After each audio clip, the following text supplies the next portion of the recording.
kanca-kanca ingkang kaji paing wajib dalem nika panitia. Siap. Kanca-kanca pemuda, kanca-kanca Karang Taruna sedherekipun.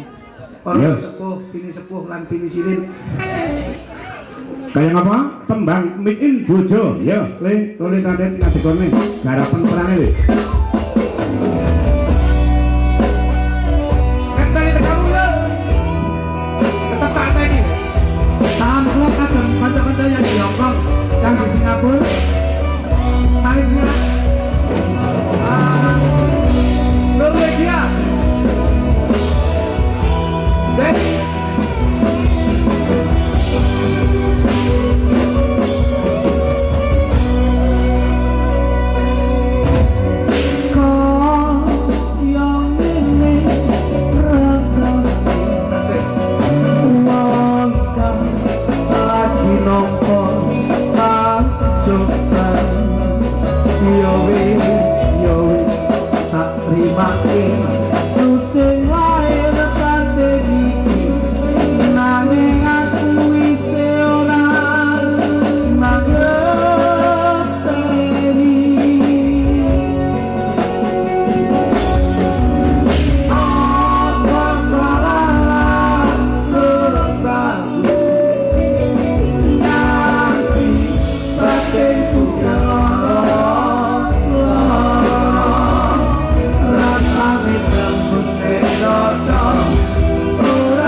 Indonesia spesial iki tak tujoke kanggo kanca-kancaku sing ana Suriname. Oh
dadi tongkat estafet dari Kang Rama insyaallah jenengan lenggah dados dalang ing dalu niki sageta sukses ngantos ing purwaning pagelaran. Sukses selalu nggih Mas Ade. Nyuwun pangapunten mboten saged ngancani mangke wonten goro-goro. Lajeng dalu menika kula nyuwun pamit kalian Mas Tutut pamit to Mas. Piye-piye yo Mas Ade nyuwun pangapunten. lah matane kuwi jenenge titut. Kok takrit? Titut Ade. Pamit nyuwun pangapunten Gusti Gustikan kula wonten kalepatanipun. Nyuwun pangapunten nyuwun pamit Mas Didit. Kok Mas Titit?